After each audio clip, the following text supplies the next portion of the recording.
Jacqueline, Hi, Carlos. How are you? good. How are you? I'm pretty good, thank you.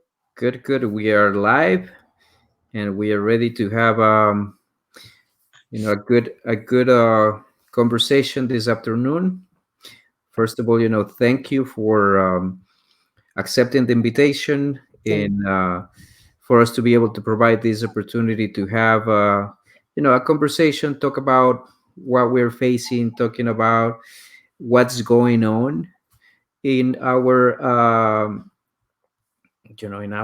world, in our lives, and how we are facing and addressing all of these changing times and adapting to this. How are you, Jackie? I'm doing fine. I'm doing fine. I have no concept of time or day. I check my phone and I ask my husband all the time, "What day is it?" It's a little surreal. Um, Lucky enough, we're doing pretty well.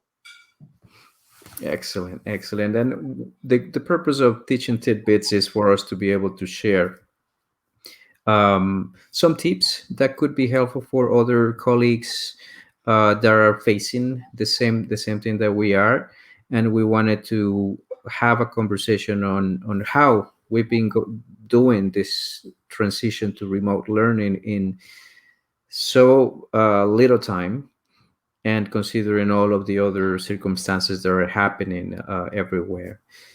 So Professor Jacqueline DiSanto is a professor of the associate professor from the education department, and she is also the co-chair of the Educational Technology Leadership Council, which is my partner in crime in for the council, and we're doing great things for a number of years, and I'm happy to have you today. Thank you.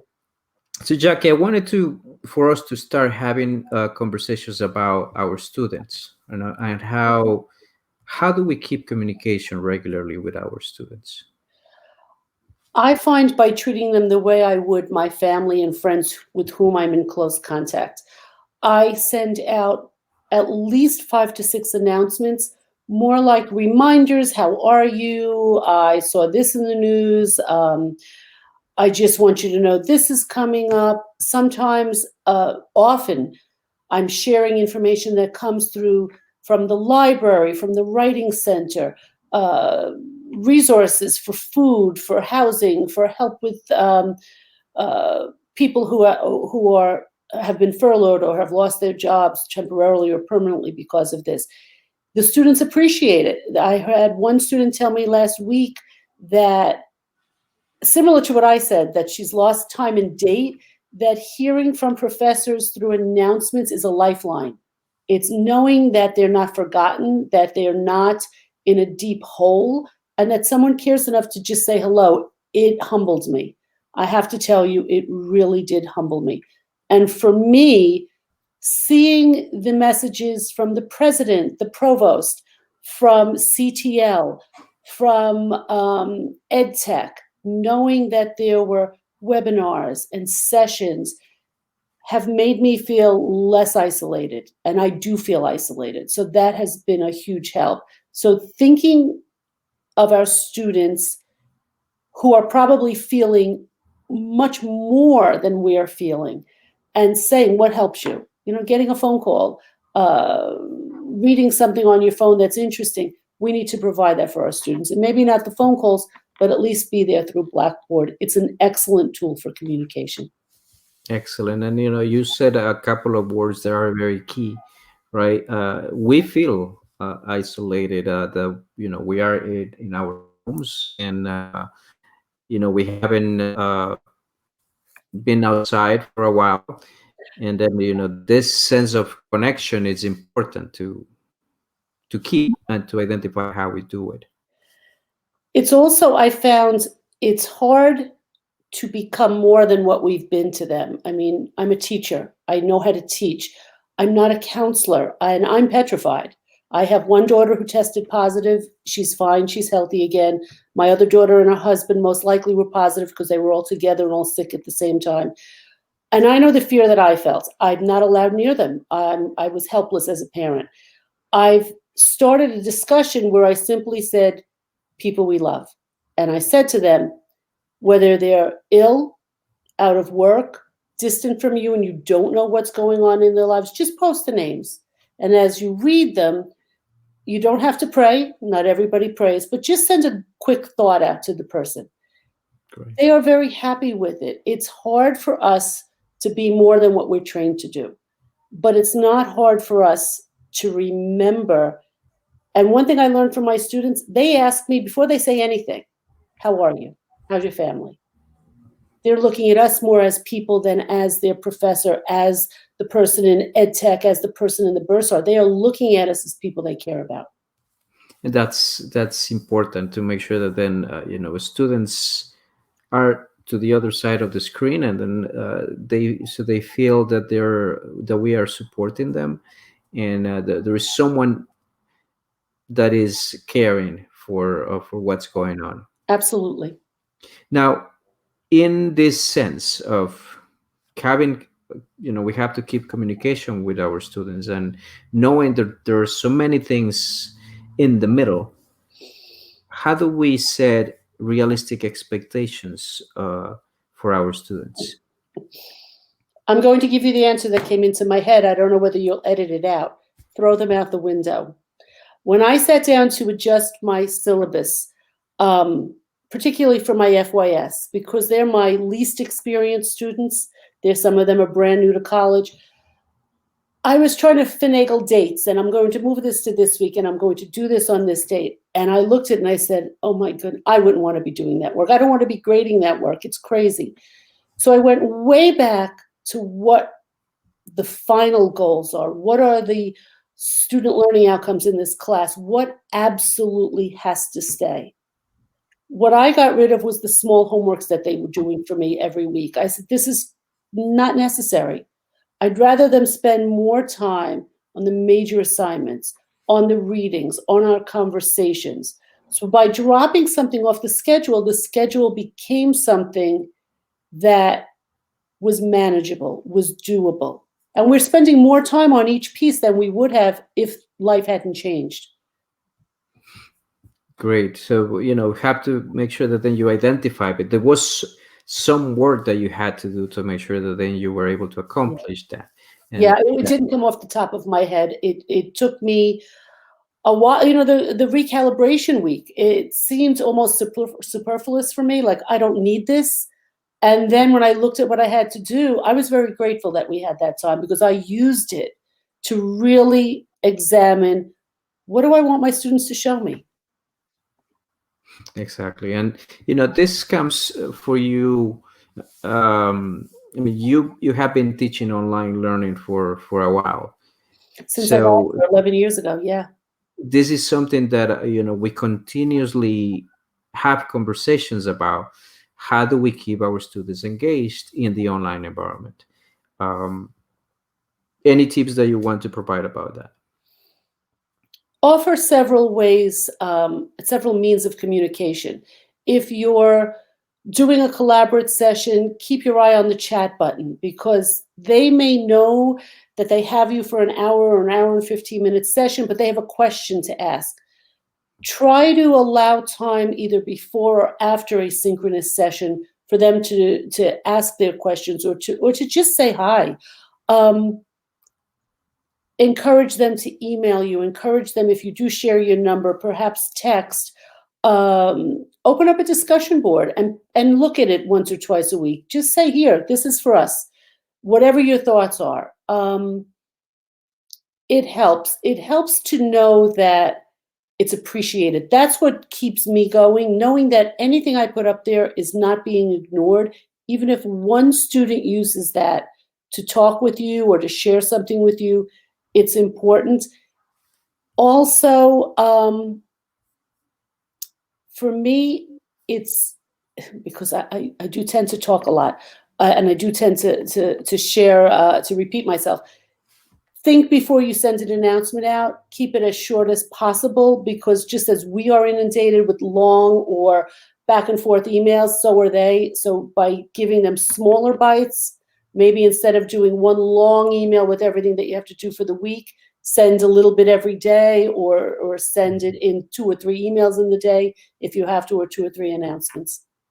That's important also, because we don't know the type of technology that they will be using Yeah. to read your communications. So that is important. And something that is just that goes connected with keeping students engaged. And then how do we manage the online presence? There's the tendency of having or trying to have a similar, especially for the transition of from face to face to online, in trying to have asynchronous communication with Mhm. our students. Would you recommend that, or what would be a better approach? Over the years, I have taught asynchronously. I have never ever taught synchronously before. This is brand new to me. With an asynchronous course, I had a pattern. They knew that I technically, quote unquote, taught the course on Tuesdays and Fridays, so they would look Tuesdays and Fridays for messages from me. And then I'd pop in here and there when I found something or remembered something to tell them. With this course, because we did meet with FYS, because we did meet on Mondays, I have been holding synchronous sessions. I just finished it at 3:15 today. The first 1.5 sessions, we just talked. We talked about the virus. We talked about the change in our lives. We talked about little bits of information that we knew already, that the semester was going to stay online, that summer was going to be online. And now we're back in a structure. It helps to have some kind of structure and to share it with them. Transparency will help. I will be there every Monday for class. I will have an office hour at this time. If you're not comfortable using Collaborate or WebEx, both of which gave me a hard time at the beginning, then let them know that you'll be there to answer emails for a certain period of time. You can do a synchronous email session. I will be at my computer from 7 to 8 o'clock, Tuesdays and Thursdays. I'll answer emails as they come in. I have had email conversations over 5 minutes where we went back and forth 10 times. The student walks away with more information than they had before that, and I walk away knowing there might be an issue in my class. Let me post it as an announcement, so it saves somebody else having to worry about it. Excellent. Um, I'm going to be sharing that there's a couple of people that are a good number of people that are connected with us. Kay Wolf is telling us that she's listening to us. We have a good number of people that are connecting through Facebook, to the Hostos Facebook page, and also through Twitter. So if you have questions, please share it with us. We're going to be spending time also to answer these questions. We have, let's say hi to our colleagues from the Hostos Student Leadership Oh, Academy. hello. They're also having weekly leadership workshops for students on Fridays from 3:30 to 5:30, which is great because we know everybody is trying to provide as much support as possible, and that is something that is very important for us to communicate to our students, our faculty, so we take advantage of these resources. That this was about the course. How do you keep engagement, communications flowing? But let's not forget that we are human beings that need to be adapting to all of this, and we wanted to hear from you. How have you balanced work and life during this crisis? And any tips that you would like to share? I'm glad my husband's not home to answer this question, because one of us had their blood pressure go lower and one of us had theirs go up. So I'm not going to tell you who is the stress causer and who is the one that is peaceful and calm. I'm the one at fault. It's very hard to manage when your days blur together. Oh, good glory. I can't even believe I'm going to say this live. Putting lipstick on has helped me set the stage for my work life. Staying in my sweat clothes has helped me delineate I'm at home now. I've moved around a little bit in my house wherever I can find space and quiet. My husband also works from home, so we're both loud and talkative. We often trip over each other's work. Knowing what day and time it is. I started out by saying I have no clue. Where's my planner? Oh, my planner's right here. This is my lifeline. I hold on to this. I carry it with me because if I have this, then I'm working and I know what I have to do. Trying to set some boundaries. I tended to work late back in the normal days. I also tended to start my day later so that I was home in the morning. I'm trying to keep that up here, the same habits. Morning time is my home time. It's my time to spend time with my husband, to talk with my kids on the phone, to get some housework done. Once I hit 11 or 12 o'clock, I'm at work. And I let it go to just about the time I would have left work. I try not to work past 5:30. I also have to-do lists. They're everywhere. Knowing that I'm going to accomplish this and this today, and I'm not going to look at that and that. Stopping myself from thinking, I'm home. One of the benefits for me, and it's a strange benefit, but I gained 3 hours of my life back because I'm not commuting. Yes. And it's wonderful. It is wonderful. But I was giving that 3 hours to work and to home and I found that I wasn't taking time for me. I found before the crisis, I had more me time. I saw that Kate Wolf is here. Kate Wolf and I have been meeting at 2:00 on Wednesdays or Thursdays. I have to check my planner. And we spend some time just talking with a cup of coffee just to connect. What's been hardest for me, the missing link in my day is bumping into people. Mm-hmm. I miss my children desperately. I drive past their homes and wave to them. We're not allowed near people. And I miss my colleagues. I miss that quick, hey, how are you in the elevator? That's what made me know I was at work. So having scheduled time to talk to people that I would bump into 5-6 times a week helps me manage that. As for stress and anxiety, I've always been an anxious person. There's no managing it for me. This is just making it worse. No, I mean you're giving great tips, and that's why I just Letting you raised the ramble. question because you've been giving great tips. The fact that you are identifying time frames to have conversations with other colleagues, connected, and then having conversations those are great tips to be able for you to Thank you. delineate in also your schedule and not because it is easy to just change from one meeting to another meeting. Sometimes I had so many meetings during the day, and then at least I had to walk from one building to another building.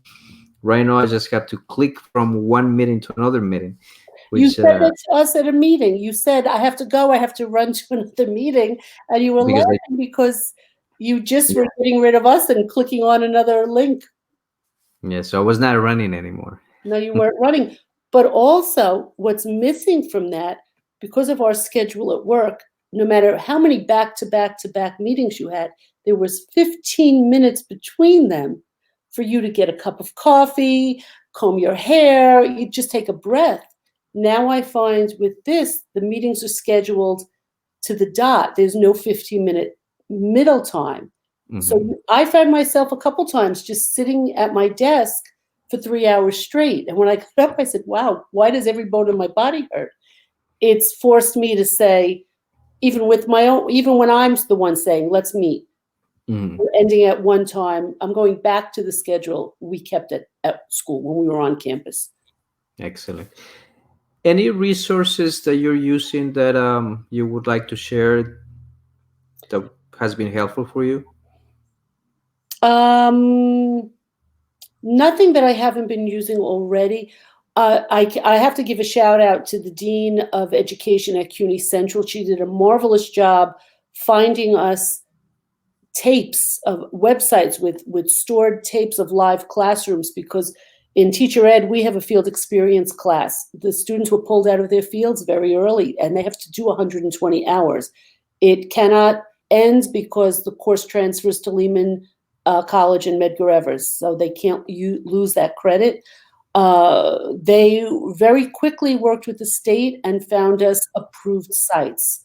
So I've been using that, and I've never really done that en masse. I've never had everybody doing that.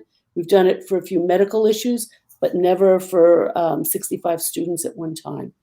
No, the synchronous meeting places collaborate. I'm getting very comfortable with it now. Today, I showed parts of a video clip with them, and it worked. I'm getting comfortable with what you've shared. That's basically the newest tool for me. Excellent, excellent. And you mentioned this before. When we started the conversations.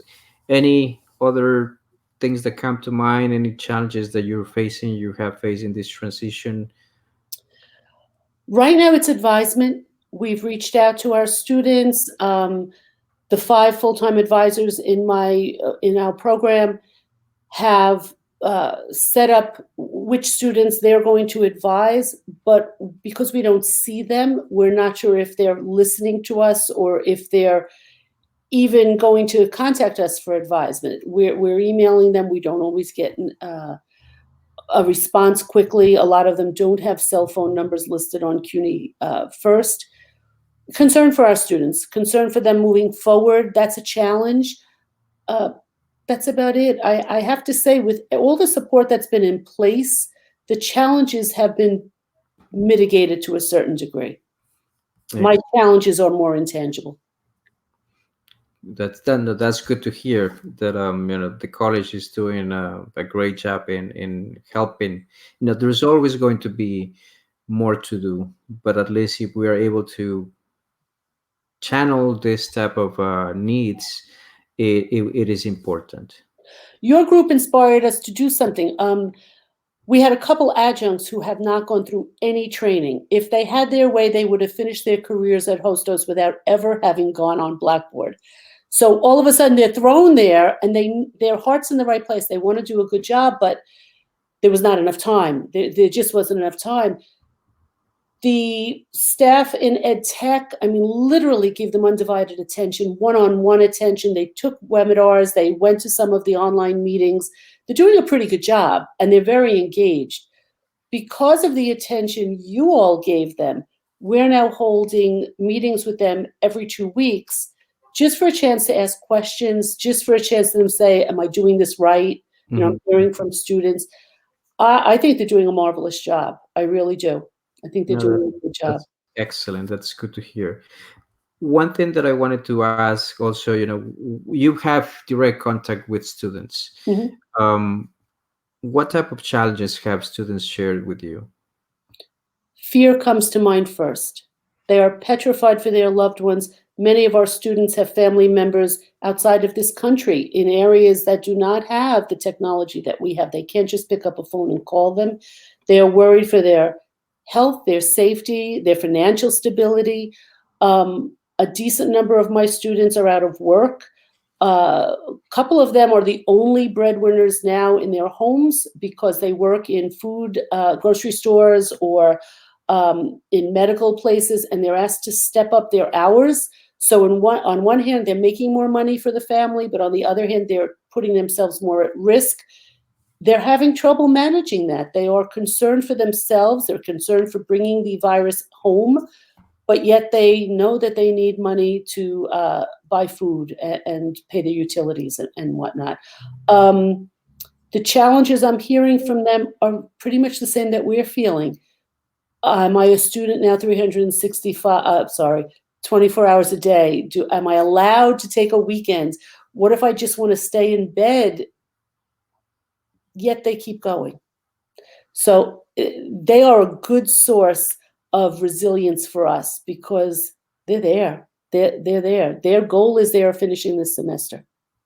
At least the students I've spoken with, they are going to finish this semester as strong as they possibly can.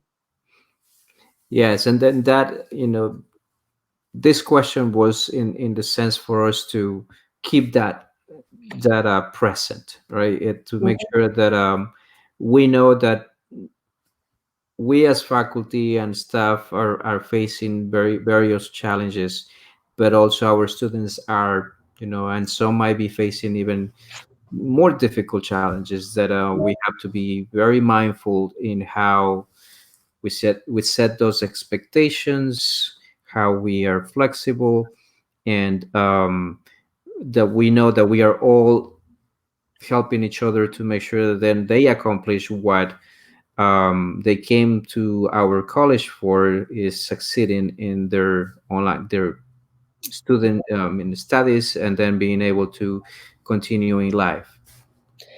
For many of them, life was already delayed. A decent number of our students come to college in their late 20s, in their 30s, some beyond that. So for them, this virus will not be allowed to delay their goals if they have any power to prevent that from happening. They're on a trajectory for good, and they want to stay on that. Some of them have, I have one student who's not an early childhood student, but she said, I'm teaching a special needs child. I don't know what to do. And I said, tell me about it. How? Her mother has to work during the day. She's now the person doing the lessons with this young boy. I think he's about 8 or 9 years old. So the synchronous class doesn't work for her. No matter what we do, no matter how well we're prepared to take care of them, there are other issues in their home lives that are beyond their control. I mean, who needs the education more at this moment? The 8 or 9-year-old special needs child needs the attention. Exactly. And our students are very selfless. They're willing to do it. Excellent. And those are great tips, and I hope that everybody that has tuned in to this episode of Teaching Tidbits have learned a couple of tips from Professor DiSanto. And then we are having another Teaching Tidbits tomorrow at the same time at 4 p.m. We're going to be inviting a couple of colleagues from one from John Jay, Dr. Judith Khan, Nice. and another one from Baruch College, Professor Alison Samos. And then we're going to be discussing about what the challenges have been for them.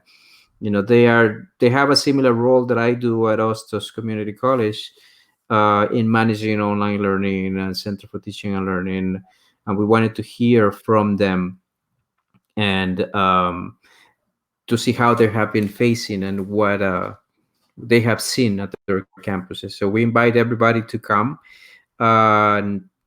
tomorrow at the same time, 4 p.m.